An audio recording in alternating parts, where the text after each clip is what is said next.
تفضلوا.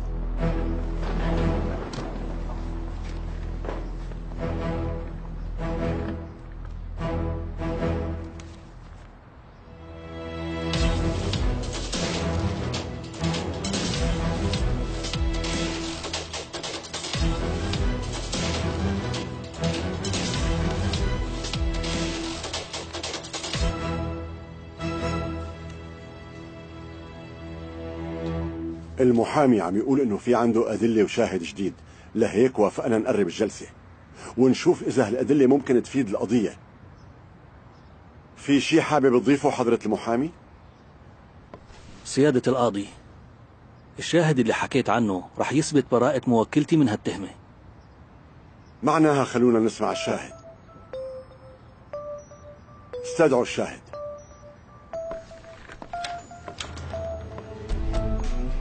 عمر ديمير.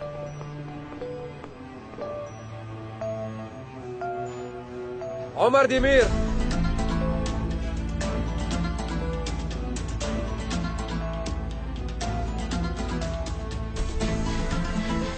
عمر ديمير.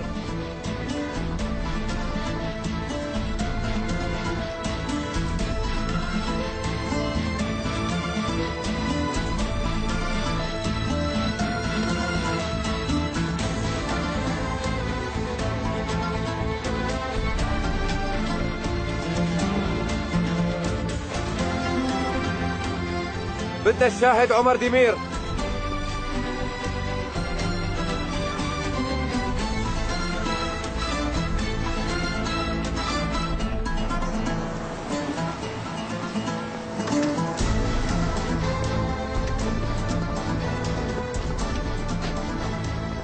زين لشوف، يلا بسرعة، الجلسة بتكون بلشت.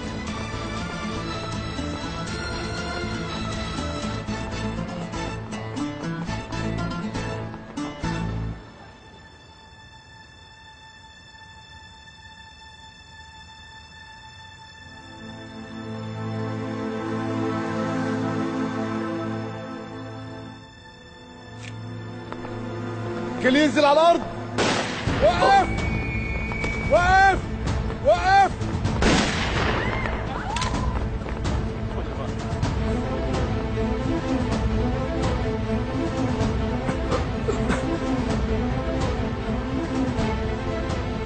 عثمان، عثمان، بسرعة حدا يطلب الاسعاف لو سمحتوا بعده.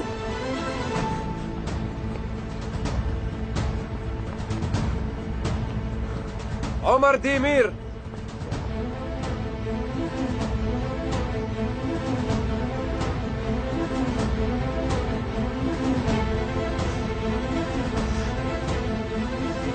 انت منيحة؟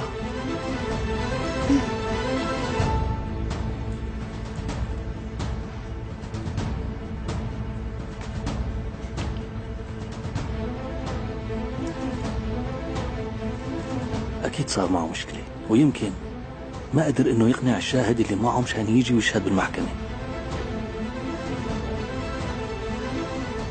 يمكن عرف إنه ما بقى في أمل أبدا.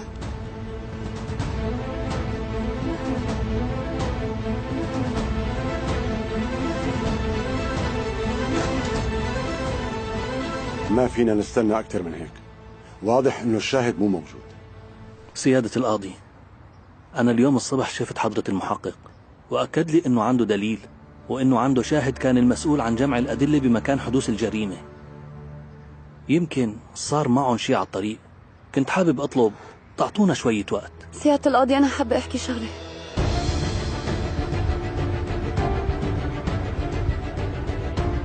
بخصوص شو بالضبط؟ بخصوص هداك اليوم.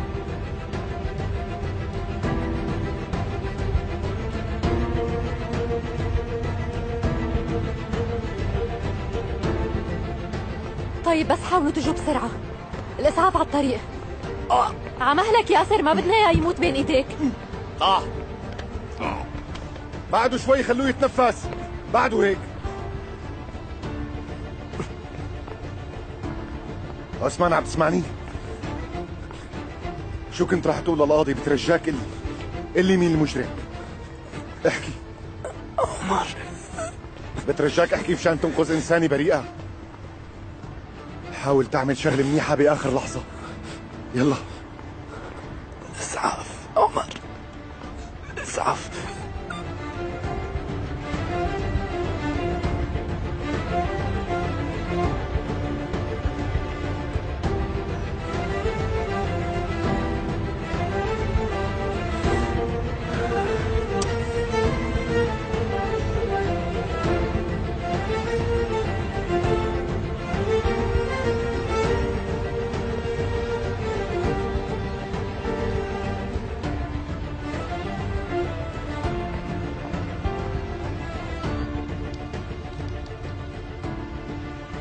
كل شي بتحكيه رح ينكتب، فكري منيح.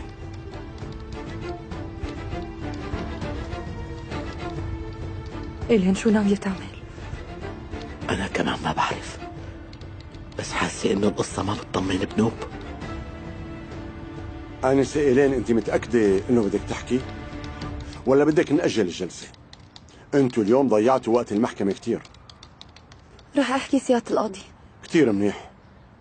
لما أخذوا إفادتك ليلة الحادثة قلتي لنا إنه مالك متذكرة شو اللي صار. حابة تغيري شي بهالخصوص؟ إيه.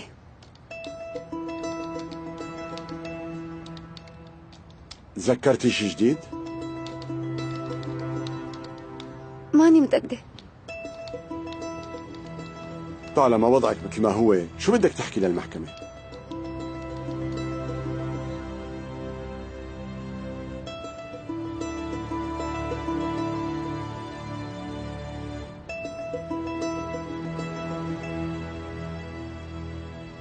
يمكن أنا اللي ارتكبت الجريمة.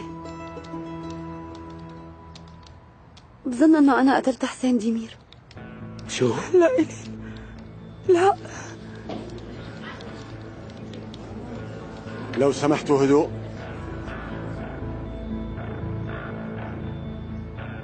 كيف بتظني؟ ما عم بفهم. انت قتلتيه ولا لا؟ طالما مو متذكرة ليش بدك تعترفي بالجريمة؟ أنا والدكتور من فترة عم نعمل جلسات منشان أتذكر، بس ما قدرنا نوصل لنتيجة. كل شي ببالي إنه كنت كتير متضايقة من حسين. ايه كملي. ليش مقتنعة انك قتلتيه وانت مو متذكرة شو صار؟ لأنه أنا تهجمت عليه من قبل. حسين ديمير، وباليوم اللي هجمت عليه بالمقص خبى الحقيقة عن الشرطة. هو ما وقع على المقص، أنا هجمت عليه مشان أقتله.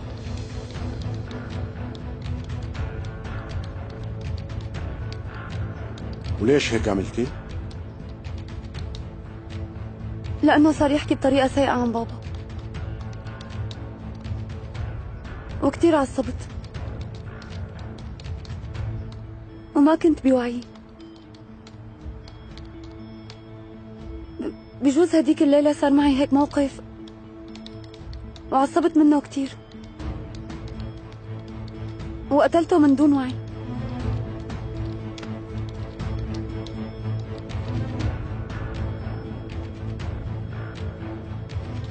وحسب العلاج اللي اتبعه معي الدكتور بالجلسات صرت مقتنعة بهالفكرة. بجوز وقتها مرقت بصدمة، ولهيك صار في عندي ردة فعل قوية ونسيت الحادثة لهالسبب.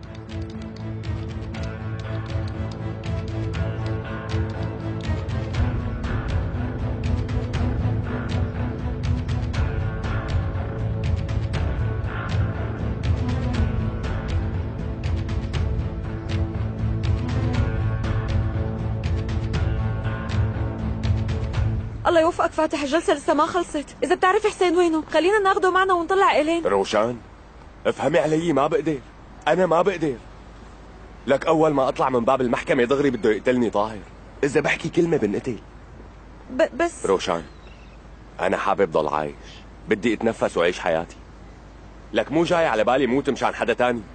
يعني إذا أنت بدك تعيش مثل ما بدك بتدمر حياة غيرك؟ إيلين بريئة. أنا بعرف إنه اللي صار معها ما سهل، بس كل شي بيتصلح. بعدين هي عايشة وما أنا مجرمة. حسين ديمير مو مقتول، بس إذا ساويت اللي عم تطلبيه مني هلا صدقيني رح يقتلني أبي دغري.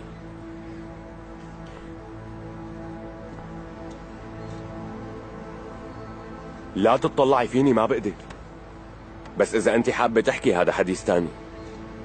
بتكوني وقتها حكمتي علي بالموت.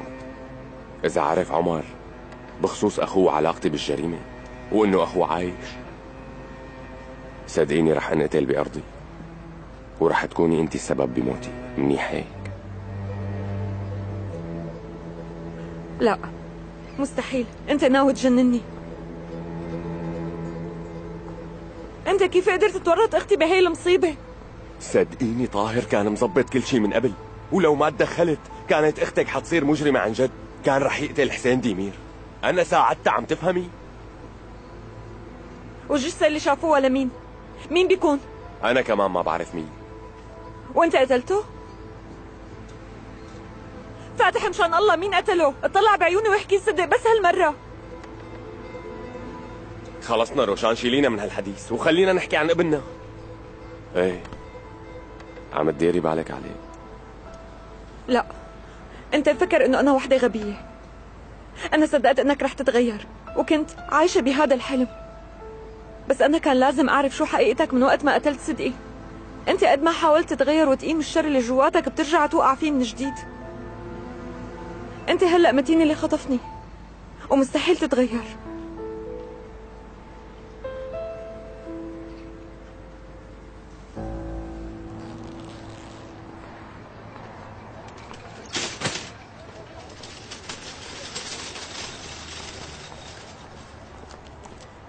ايه وصلت وصرت بالقصر العدلي.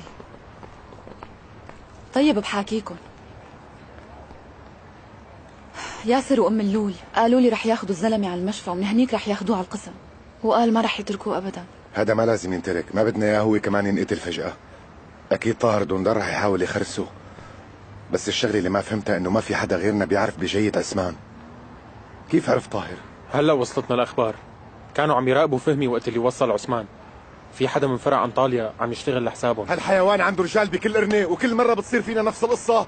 انا رايح لحضر الجلسه مع انه بتكون خلصت هلا. طيب.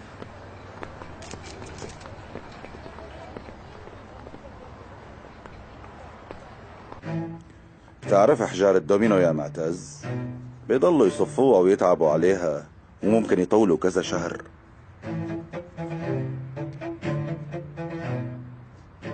وبيوم العرض تحديدا بيجي واحد غبي مخه سميك بيلمس قطعة واحدة من هالقطع وبيروح كل التعب على الفاضي.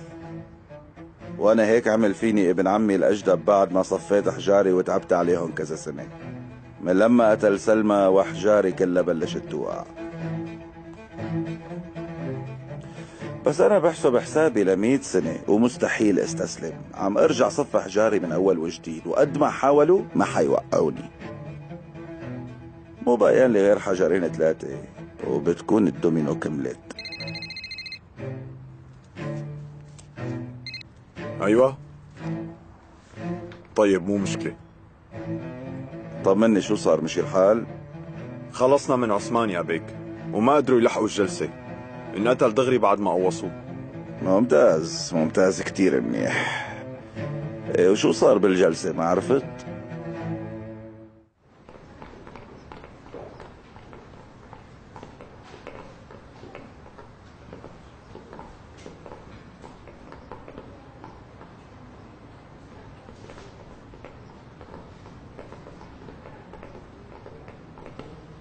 تأخرت عليك يا حبيبتي، بس قتلوا الشاهد اللي كنت جايبه معي.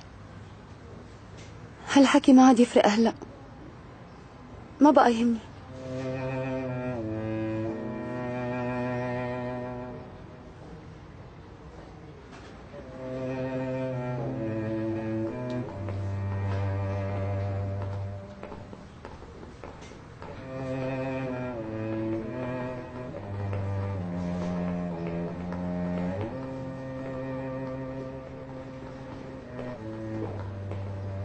وين كنت عمر؟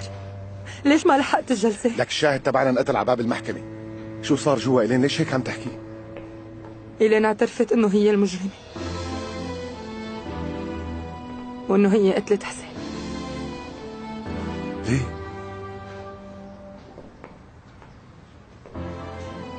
ليه هيك عملت؟ أنا كمان ما بعرف. ما شاء الله سيادة المحقق، وفيت بوعدك وأثبت براءتها.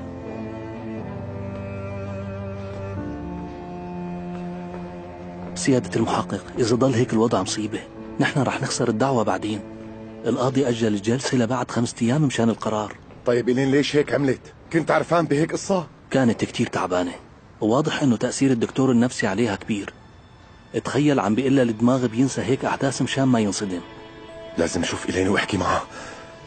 لك ليش هيك عملت بحالها؟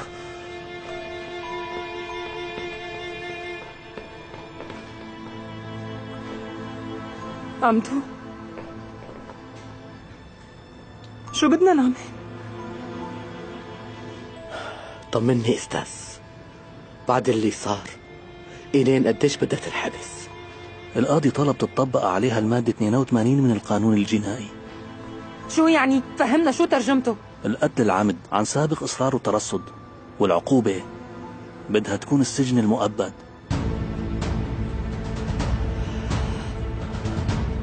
فهمني كيف يعني عقوبة السجن المؤبد؟ شو يعني؟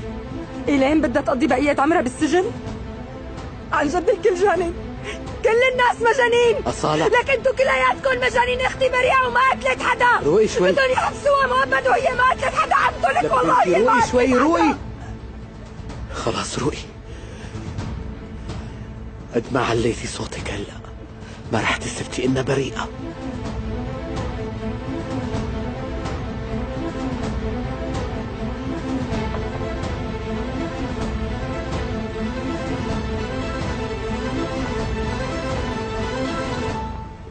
روشان لازم تسمعيني. مشان الله روح من هون وتركني لحالي. روشان،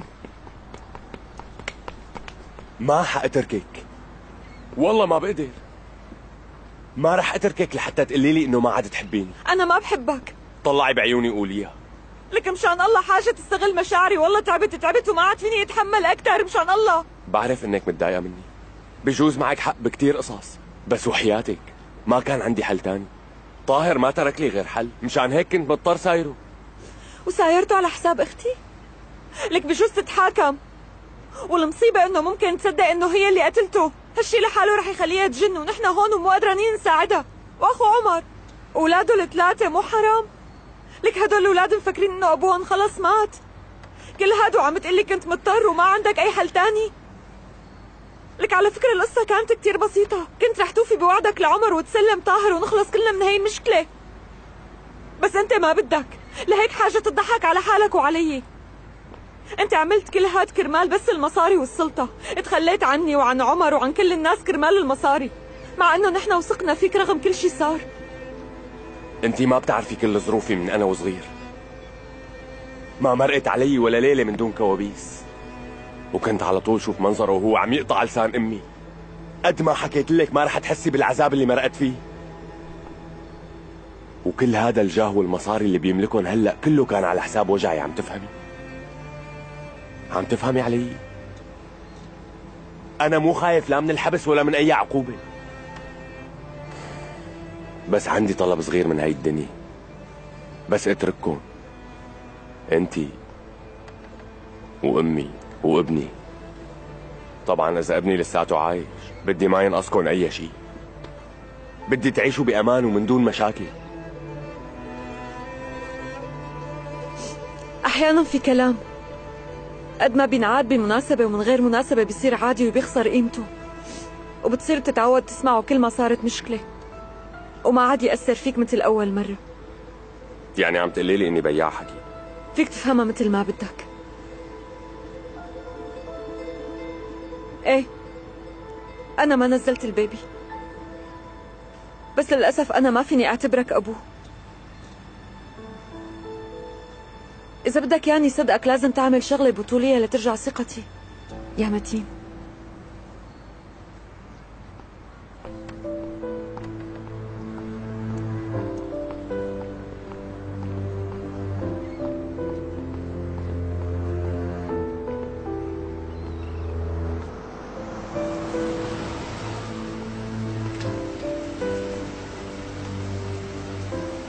لوين رايحة يا أنسة؟ اطلع دغري وأنا بخبرك لوين.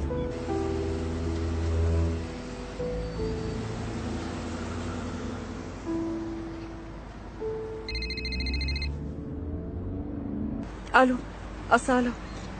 شو وينك لهلا؟ معقول ما بدك تعرفي شو صار مع أختك؟ إيلين اعترفت قدام القاضي إنه هي المجرمة.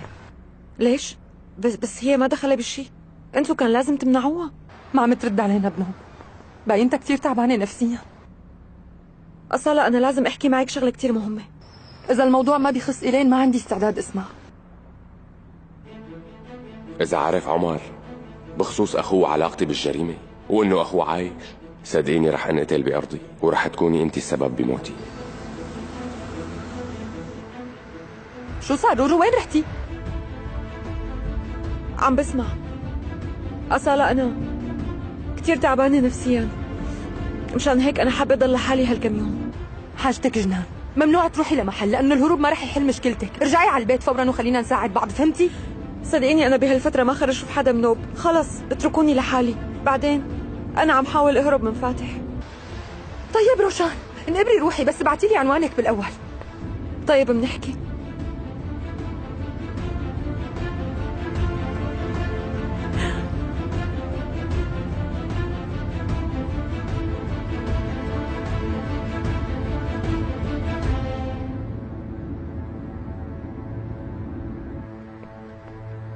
وين اختك؟ ليش ما اجت؟ ما بعرف، ما قبلت تحكي. شو صاير؟ اسكتي هلا بعدين بحكي لك القصة. مشان إيلين؟ دنيا رجعت ماما وخالته؟ شو وين خالتي؟ ما جبناها معنا. بس عمته قالت لي انه رح تجيبوها وتجوا. ما قدرنا يا ابني.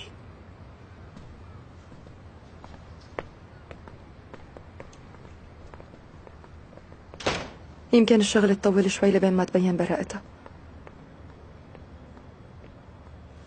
تعال نقعد شوي.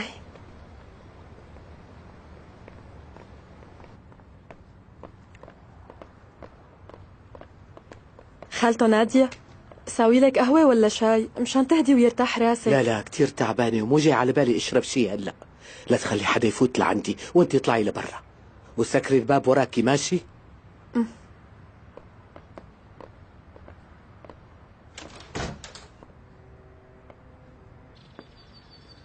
اهلا بنادية، كيفك؟ مو منيحة. لك انت شو عم تساوي مع إيلين؟ ها؟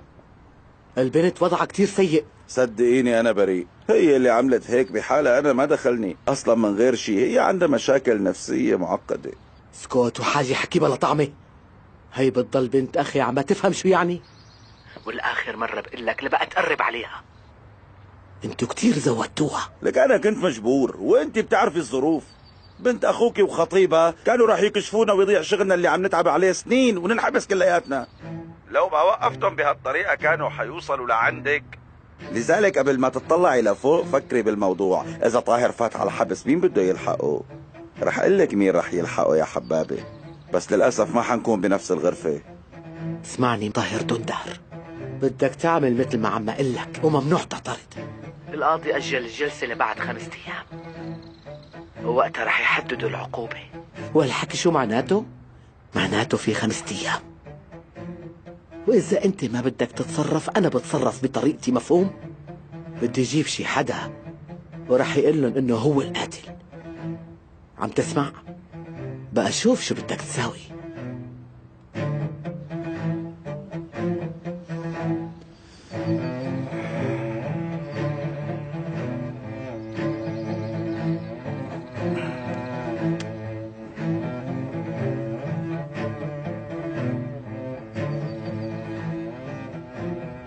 عمك عمر رح يثبت براءتها. أنا بوثق فيه وبعرف إنه رح يطالعها. إن شاء الله.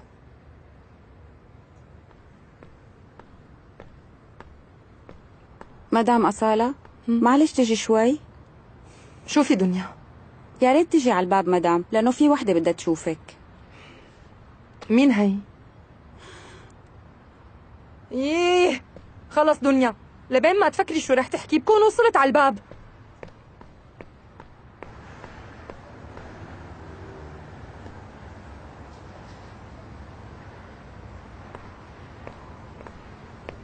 شوفي شو بدك مني؟ عمتك بالبيت؟ ايه بالبيت، ليكون عندك مانع. طيب ما في مكان نقعد فيه لحالنا مشان نحكي شوي؟ خير ان شاء الله. شو عم تخططي هالمرة؟ ما بكفي اللي سويتيه يعني؟ أنا جاي مشان الشغل اليوم، وبعدين الحكي اللي بدي أحكيه رح يساعد إيلين. صدقيني الموضوع كتير مهم وما رح أخذ من وقتك كتير.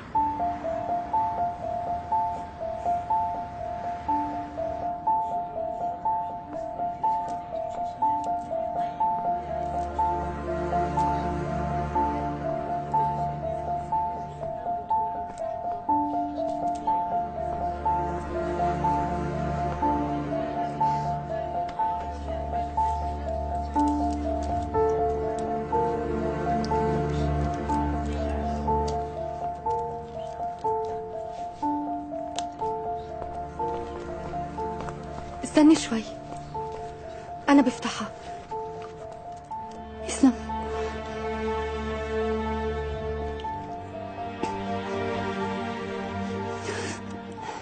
يسلم. أنت منيحة إيلين؟ بدي فوت على الحمام.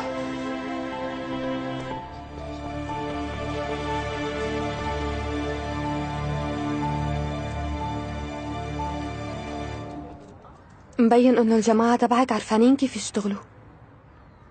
شكلها رح تجن بالأخير. كتير تغيرت فجأة، بتضل عم ترجف طول الوقت وبتحكي وهي نايمة، وبالنهار مثل المجانين. عن جد حوينتها. ايه بتستاهل اكتر من هيك. 60 عمرها ان شاء الله. خلص اتركينا من الحكي الفاضي هلا، يلا فهميني شو صار معك. لك إذا مسكت رح تزيد عقوبتي وأنا كتير مرعوبة. لا تخلي حدا يمسكك.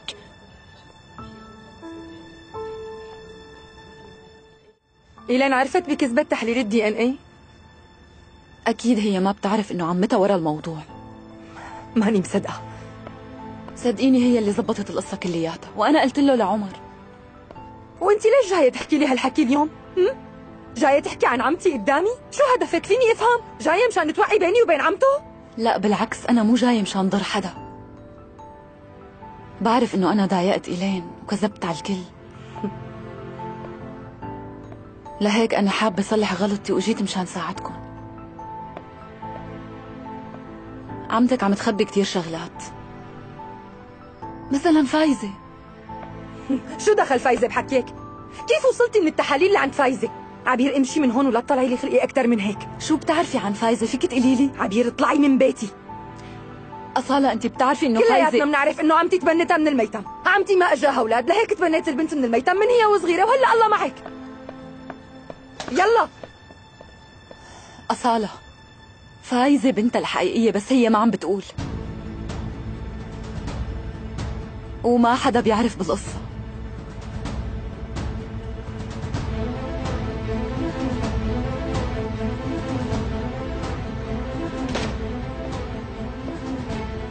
وليش لا تعمل هيك؟ ما بعرف، بس على الأغلب في شيء بخص العيلة كلها وله علاقة بالمشاكل يلي عم بتصير. ماني مصدقة.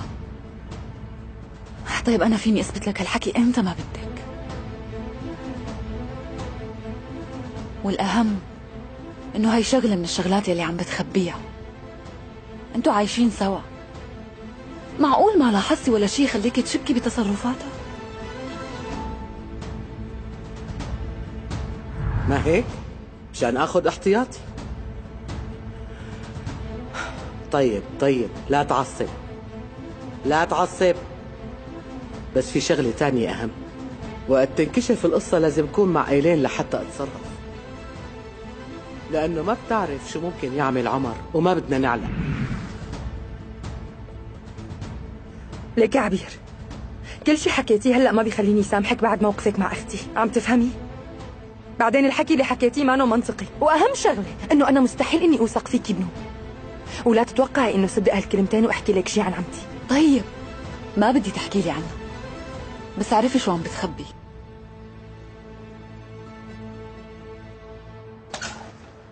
أصالة؟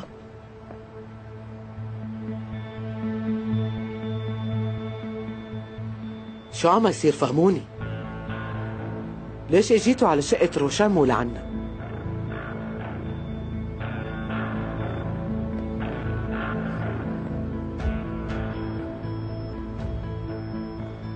عبير مرقت مشان تعطيني معلومات عن الشاهد اللي انقتل وشو بده يصير، وهلأ بدها تمشي من عنا. ايه لو ما كنت سألت دنيا وخبرتني ما كنت رح أعرف إنه عبير مرقت لعنا. طالما القصة بتخص إلين كان لازم تخبريني أنا كمان، ما هيك؟ ليش ما طلعتوا لفوق مشان نحكي بالموضوع؟ بعدين قولي لي ليش اجيتوا لهون ما عم أفهم؟ ليش ما استقبلتيها عنا بالبيت؟ لأنه جان كان قاعد بالصالون، يعني بتعرفي من غير شي المسكين نفسيته تعبانة، وهلأ خالته كمان بالحبس، كان كتير مخنوق، لهيك ما حبيت نحكي قدامه مشان ما يرتعب أكتر، وبعرف إنك تعبانة لهيك ما حبيت أزعجك. يلا أنا رح أمشي، بس إذا صار أي شيء جديد بخبركم دغري. طيب مو مشكلة، مع السلامة. يلا بالإذن.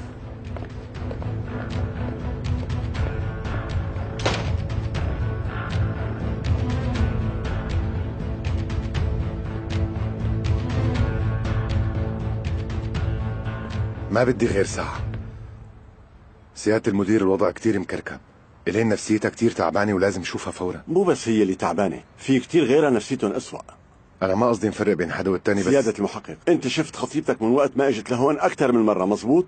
وخارج وقت الزيارات، شي بإذن المدعي وشي مشان التحقيق، أكثر من هيك ما بقدر. نحن بهالطريقة بنكون عم نتجاوز القانون. بس الموضوع متعلق بمصير شخص بريء، بتمنى إنه تقدر.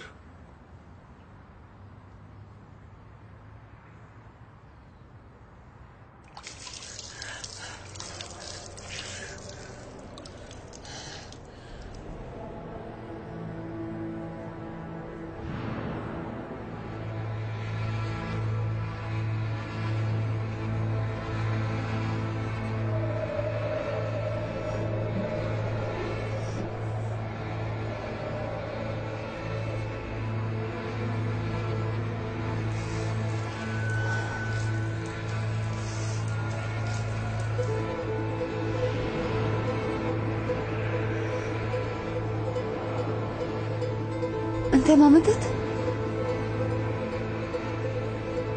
إلين بنتي،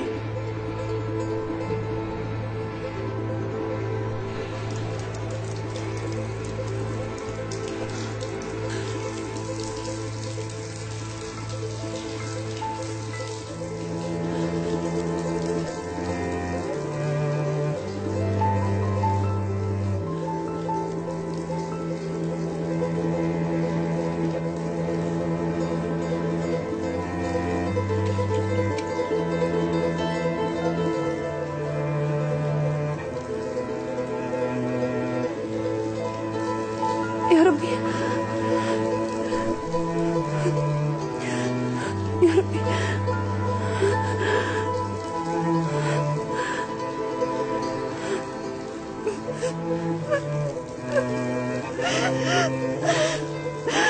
يا ربي شو أعمل؟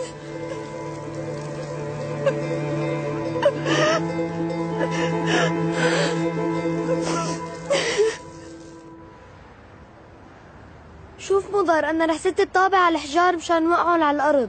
إذا وقعوا الكل أنت بتلحقني بالطابة وأنا برجعهم لمحلهم. إذا ما قدرت صفهم أنت بتكون ربحت. ماشي؟ ماشي.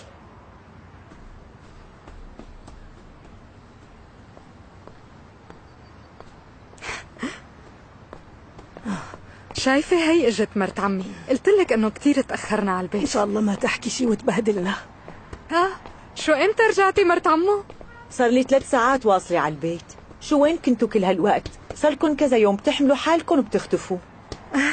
ايه نحن كان ضايق خلقنا وطلعنا نتمشى، والله وكيلك ما حسينا كيف مرق الوقت، ما هيك خالي؟ ومرقنا لعند نهلة وشربنا عندها كاسة شاي وبعدين رجعنا. يعطيكم العافية ما قصرتوا. أكيد الأولاد جوعانين هلأ، بدي جهز لهم لقمة. إيه يلا وأنا جاي أساعدك.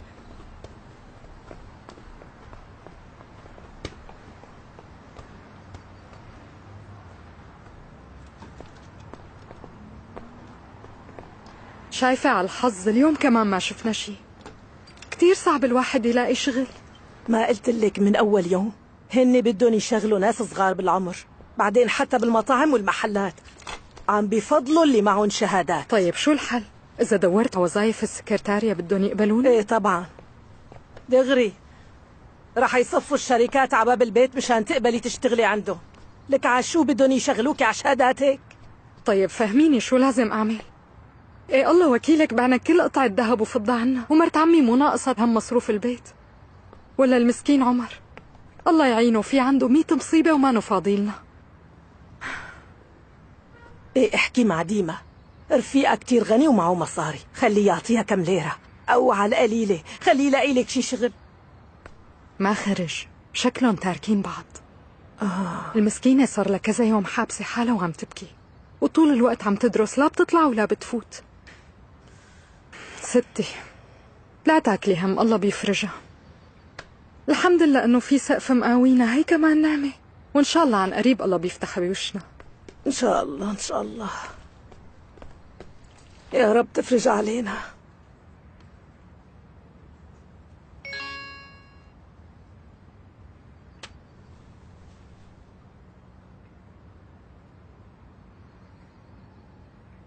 جواب بحبك كتير.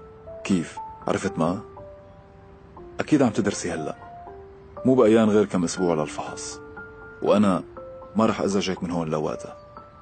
وأنا كمان قربت فحوصاتي وصار لازم أتخرج، بس أول ما تخلصي فحص رح تلاقيني إجيت لعندك دغري، لأنه اشتقت لك كثير.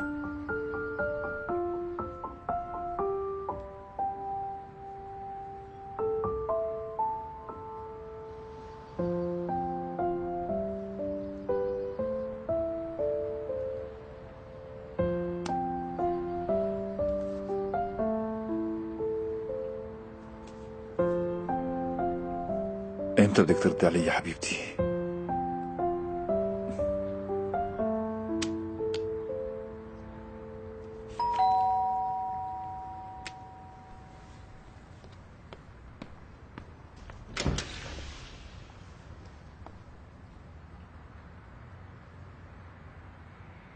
تفضلي، ليش واقفة برا؟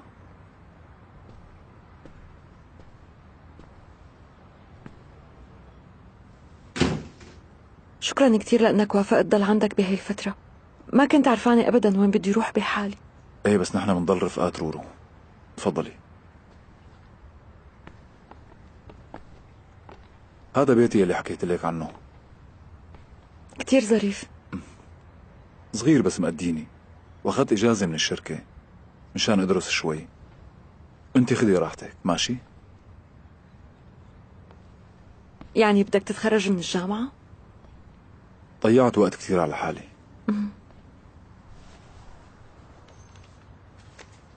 قدرت تنظم حياتك ورضيت تشتغل كل شي بالشركة بدون ما تعترض أو تتعب، وناوي تتخرج كمان.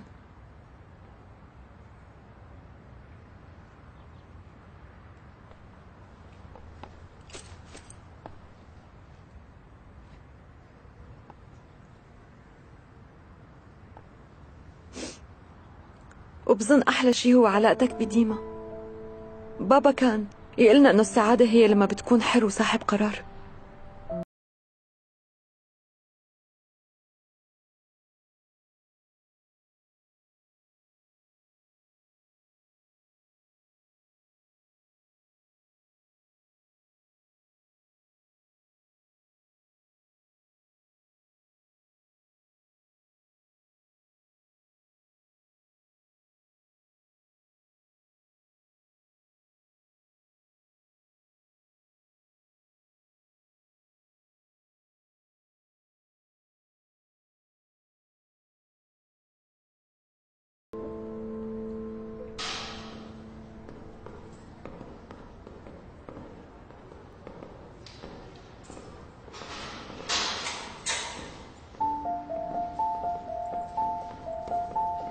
افتحي الباب.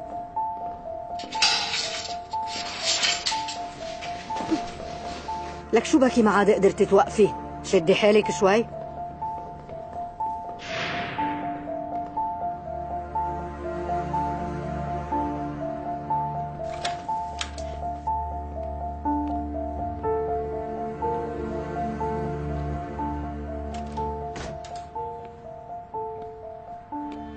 إلين،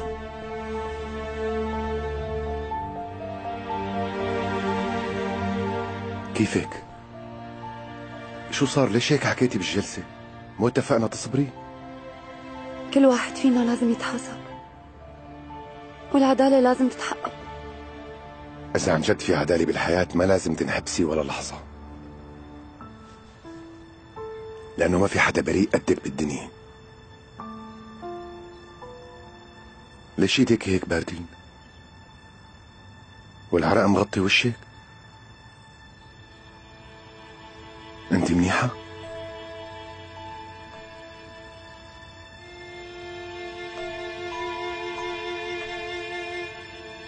إلين شو بكي؟